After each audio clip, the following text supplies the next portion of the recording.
Hello, and welcome to another edition of Great Lit Chit Chat, where we chit-chat with experts about something. My guest today is Mr. Dr. Roland Percival. It's just Doctor. Have it your way. Dr. Roland Percival is a professor of Greek literature, and he'll be telling us about Homer's Odyssey. Dr. Percival, welcome. Delighted to be here.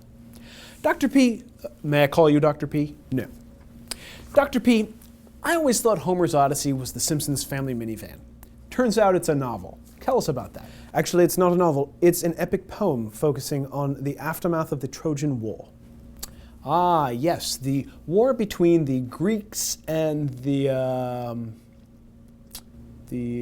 Trojans. Trojans, yes, right.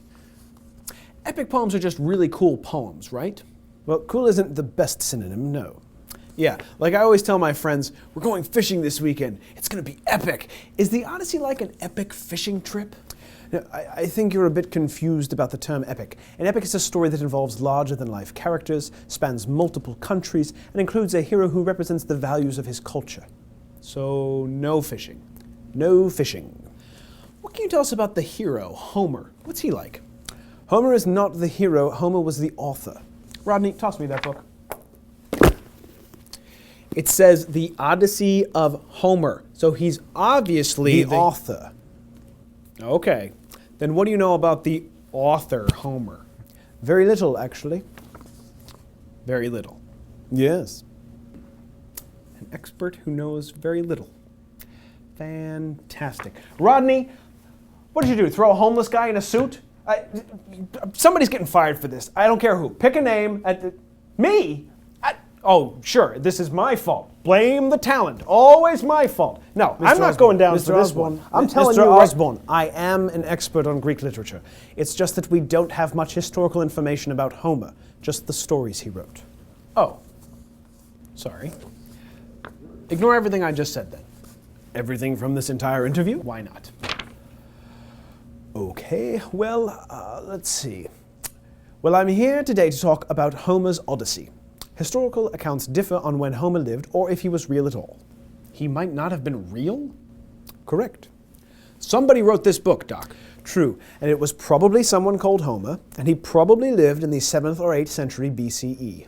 Before computer engineering. Common era. But the story itself is hundreds of years older, as the Trojan War most likely happened around the 13th century BCE. Before the Church of England. So this is a war story? No. Well, shucks. This is a story about one of the participants in the Trojan War returning home to Greece. And his name is Odysseus. Any relation to Dr. Seuss? Actually, it's pronounced Odysseus. Yes, the G is silent. Yes, I wish you would be silent. What's that? I said, Odysseus and his men are sailing to his homeland of Ithaca, where he is eagerly awaited by his wife Penelope and their son Telemachus. And on the way, he has to defeat the dreaded Obstacles. Obstacles. There are many obstacles and dangers he encounters along the way. Like what? He runs out of gas?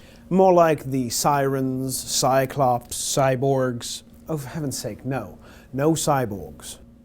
So let me get this straight, P-Dog. This story is not about The Simpsons, we don't know who wrote it, and there's no cyborgs or fishing in it. Correct. Why would anyone want to read that?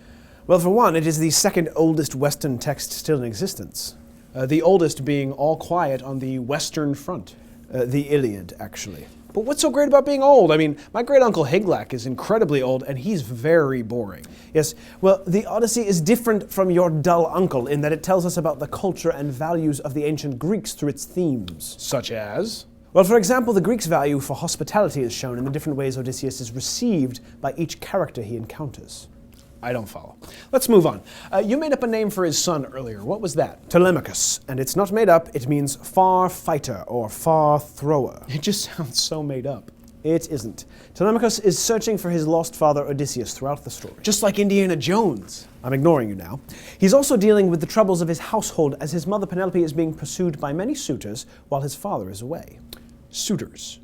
They want to make her a suit. They want to marry her.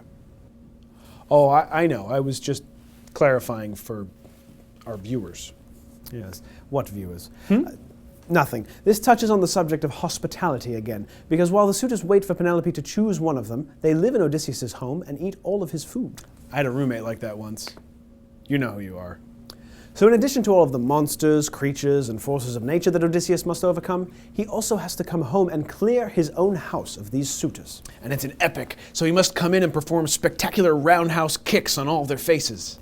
No, he does not. No, he doesn't. He challenges them all to an epic rap battle and wins by rhyming Polyphemus with could have eaten us.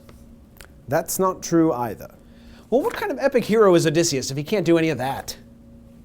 Odysseus is the epitome of the brilliant strategist. Though he sometimes resorts to violence, his wits are his greatest strength. Throughout the book, Odysseus overcomes danger time and time again by outsmarting his enemies and devising cunning plans to escape certain death. The story really emphasizes brains over brawn and logic over brute force. Odysseus survives not because he is the strongest, but perhaps the smarterest. Did you just say smarterest? I did. Slight slip of the tongue. Well, that's all we have time for today. I'd like to thank Dr. Roland Percival, who's one of the smarterest people I know. I'm leaving. See ya. Tune in next time when we'll discuss Franz Kafka. That name really bugs me.